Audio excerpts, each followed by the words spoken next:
Hi guys, welcome back to my channel. In this video I will teach you how to get unshadowbanned TikTok. So how you can do it, watch this video till the end, and if this video really helps you out, do subscribe to my channel. So let's start the video. First of all, you have to open your TikTok mobile application and log into your account.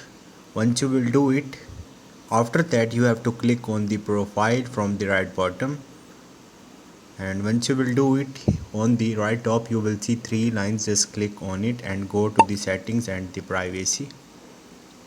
Okay, now scroll up and you have to click on the free up space, and here you will see clear cache option. Simply you have to click on the clear. If you see click downloads here, simply you have to clear that as well. Once you will do it, go back to your profile and you have to open that videos that is violated or shadow banned. So let's suppose I have only one video right here.